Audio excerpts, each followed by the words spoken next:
I keep saying that ever since this Austin Metcalf, Karmelo Anthony situation happened, that the YT people in America have been overtly racist. They have doubled down on their hatred for the black community. You wake up to the kind of headline that makes you stop mid-scroll. Karmelo Anthony, the teen accused of fatally stabbing Austin Metcalf, has reportedly shown zero remorse. No apology, no visible guilt, no emotion, just silence, or worse, indifference. And now, across the country, people are stunned.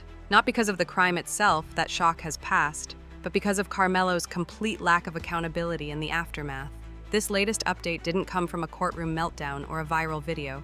It came from inside, an anonymous source present during a closed-door legal session who claims Karmelo was asked directly if he regretted what happened. His alleged response? "I don't feel anything." Those 4 words are now everywhere. Headlines, captions, clips. They're being interpreted, debated, even weaponized. And no matter how it's being spun, one thing is clear: Karmelo isn't playing the victim anymore. He's not even trying. You feel the shift instantly. The public, already reeling from leaked footage showing him initiating the altercation, is now boiling. Comment sections are flooded. Threads are filled with disbelief.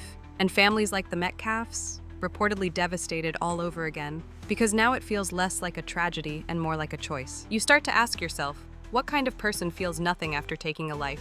Was this always who Karmelo was beneath the surface? And how do you even begin to heal when the person responsible doesn't seem to care? Because this moment isn't about a courtroom ruling, it's about a moral gut punch to a grieving family, to a shaken community, and to a nation that thought it had already seen the worst of this story. Now the outrage deepens, not just because of what Karmelo said, but because of what he didn't. No remorse, no expression of regret, not even a statement from his legal team to soften the blow. Just a cold, factual silence that's echoing louder than any apology ever could. You watch as the reaction spills out across the country.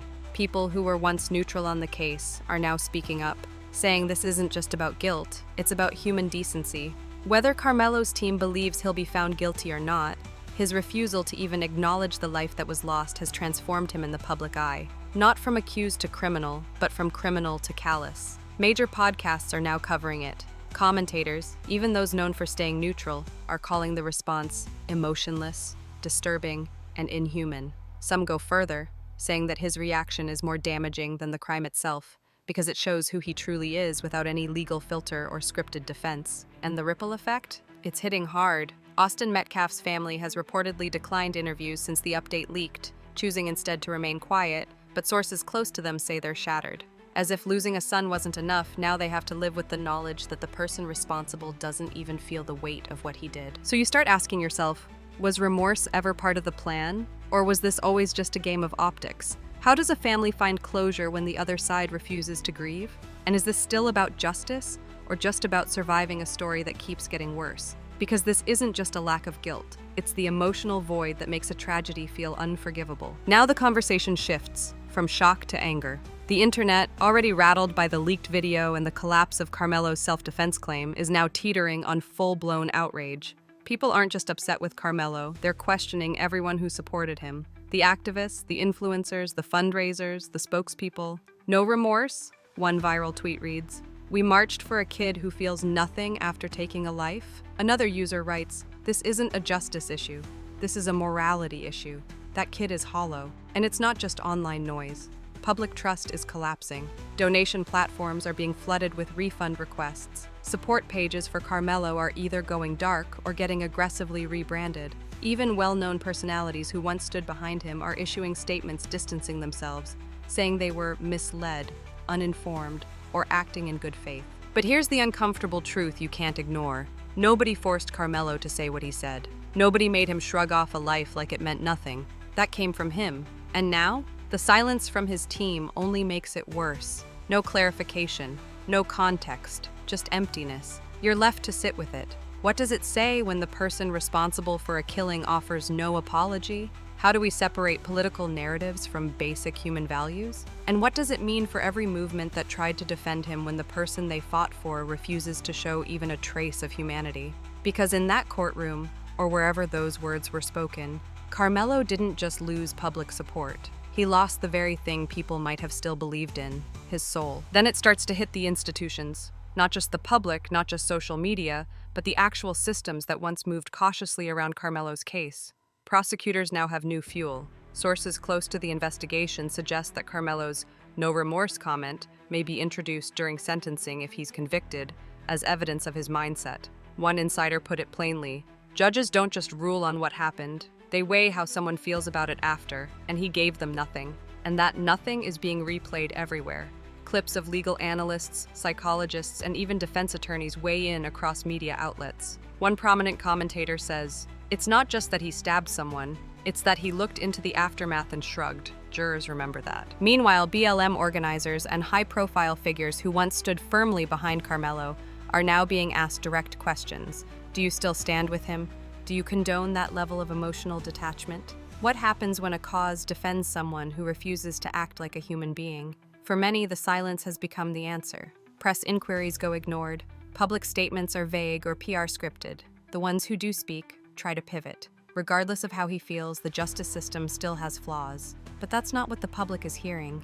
They're hearing a family who lost a son and a suspect who doesn't care. And now, even supporters who once gave Karmelo the benefit of the doubt are stepping back. Not because of what he did, but because of what he didn't feel. Because when someone shows you exactly who they are, the people who vouched for them have to answer for that too. Now the ripple effect reaches the last place people expected, the courtroom of public perception. Not just about Karmelo, but about every other high-profile case where emotion clouded evidence. People are revisiting past campaigns, re-examining viral moments, and asking the uncomfortable question, how many of these stories were built on incomplete truth?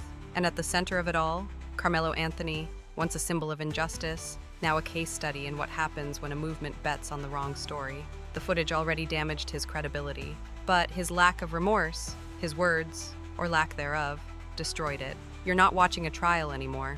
You're watching a cultural reckoning. Activists who initially fought for Karmelo are now facing backlash. Some are being doxxed. Others are posting apologies, saying they believed what they were told and acted emotionally. But for many viewers, it's too late. The trust is broken. You scroll past a trending comment. "We didn't just get lied to, we passed the lie around like gospel." Meanwhile, the Metcalf family, who has remained relatively quiet, finally speaks. In a short statement, Austin's mother says, "There's no joy in hearing that he feels nothing. It just confirms what we always feared. He never saw our son as a person." It's heartbreaking and final, because now the story isn't just about a crime. It's about dehumanization. You start asking the hard questions. How do we vet the people we rally behind? When we amplify a voice, what are we really amplifying? And what do we lose, morally, socially, when the people we defend show no compassion? Because what Karmelo said, or didn't say, can't be unsaid. And now, everyone who stood beside him has to decide what matters more, the narrative or the truth. Now comes the collapse, not of Karmelo's case, but of his public legacy, the narrative that once painted him as a misunderstood teen swallowed by a broken system.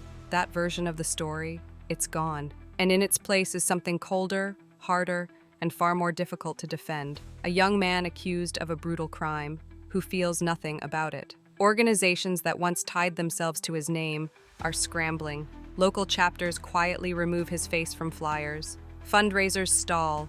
Support pages go offline. Even major voices in activist circles are now calling this moment a necessary pause. Code for distancing without admitting they were wrong. And while Karmelo's defenders dwindle, the Metcalf family gains support they never asked for. People who once dismissed them as misinformed or reactive are now reposting their quotes, resharing their story, and most importantly, listening. Because in the end, their pain wasn't performative. It wasn't political. It was real. And that contrast has never been clearer. You see the shift everywhere. News segments go from Karmelo's side to what the Metcalfs endured. TikTok creators who once rallied for #FreeKarmelo are now recording apology videos. Memes have turned into memorials. Because the story, at its core, was never about strategy, it was about humanity. And now, the absence of that humanity, from Karmelo himself, has made the truth undeniable. You ask yourself, can a movement survive when its symbol collapses? Can you forgive a mistake this public, this emotional, this costly? And when remorse is off the table, what justice is even left? Because this isn't about second chances anymore. It's about the consequences of never asking for one. And just like that, what began as a rallying cry for justice ends in a silence that says everything. Karmelo Anthony showed no remorse, no regret, no acknowledgement of the life lost. And in doing so, he didn't just isolate himself from the courtroom, he alienated an entire nation that once paused to ask, what if he's innocent? Now, No one's asking. Because when you strip away the press conferences, the hashtags, the influencers, and the spin, all that's left is a boy who took a life and never looked back. The question isn't whether he'll be convicted, it's how many people now feel like they were wrongfully pulled into a cause that didn't deserve their voice. You scroll through the final posts, people who donated, protested, posted, now apologizing, grieving, or angry. Not just because they were misled, but because they defended someone who never once tried to be defensible. And at the heart of all of this is a family who stayed quiet while the world turned against them. The Metcalfs. They didn't fundraise, they didn't rally, they just waited. And now, in the wake of everything, they have the one thing Karmelo never offered, dignity. So where does the story go from here? The legal process will continue, a verdict will come. But in the court of public opinion, the damage is done. No remorse, no apology, just silence. And a movement forced to reckon with the cost of rallying around the wrong name. Because this wasn't just a loss for justice. It was a lesson in what happens when emotion moves faster than truth. And this time, the truth arrived too late for everyone.